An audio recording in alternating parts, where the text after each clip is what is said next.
जी का स्वागत किया जाए। मेरी सासें वचन देती है इंतजारों से लड़ने की, राजमहल के सिंहासन के सामने संकट लड़ने की।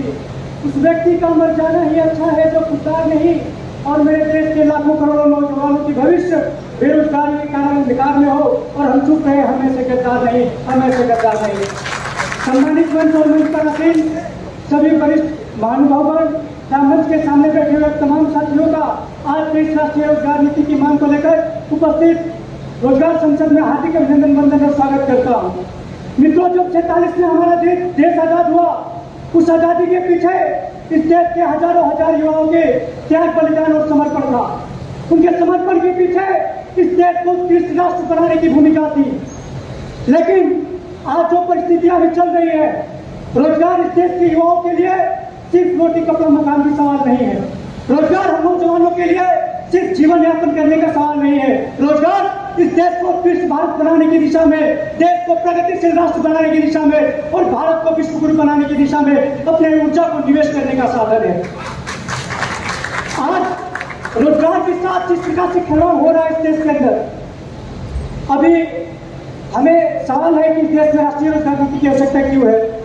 जब जब इस देश में हुकूमतें अपनी तानाशाही से हमारे सपनों पर तलवार चलाए, हमारे सपनों पर बुलडोजर चलाए, जैसे भी वर्तमान में अग्निपथ आया है। मेरे से एक महानुभाव पूछ रहे थे कि अग्निपथ क्या है। मैंने उनसे कहा कि भाई, चढ़ती जवानी में नाम क्या है, भूतपूर्व लगाने की भूतपूर्व योजना है, जिसमें इधर से नौकरी डालो, उधर से रिटायरमेंट निकलेगा। हमें बात समझने की जरूरत है कि किस तरह इस देश में हमारे रोजगार के साथ खिलवाड़ किया जा रहा है, हमारे मुद्दों को भटकाने की कोशिश किया जा रहा है। और सवाल सिर्फ रोजगार का नहीं, इस देश में सरकारी नौकरियों को जिस प्रकार से खत्म करने की कोशिश की जा रही है, ताकि जब हम सरकारी नहीं रहेंगे तो हमारा पेंशन नहीं रहेगा। जब इस देश के अंदर सरकारी नौकरियां नहीं रहेगी तो इस देश में सरकारों की क्या जरूरत है।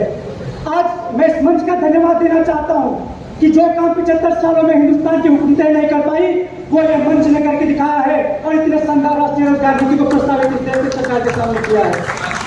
जो नीति इस देश के अंदर निजीकरण को खत्म करने की बात कर रही है। हम अर्थशास्त्र में पढ़ते हैं कि ये देश मिक्स्ड इकोनॉमी है।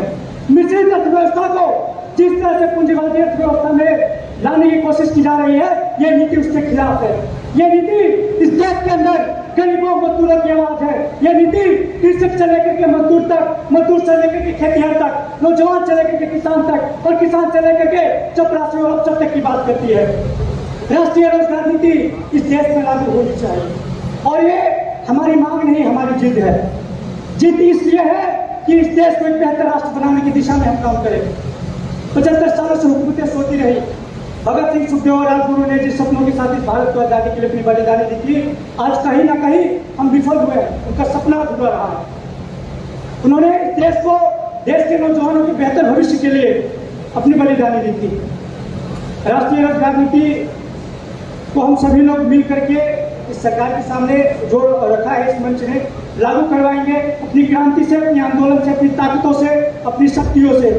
तथा साथ ही अभी समय की बहुत कमी है, इसीलिए मैं अपनी वाणी में ही विराम देता हूँ। आप तमाम लोगों ने मुझे इतनी सहजता से सुनने का काम किया, मैं आपके प्रति बहुत बहुत कृतज्ञ हूँ। बहुत बहुत धन्यवाद। जय हिंद, जय भारत।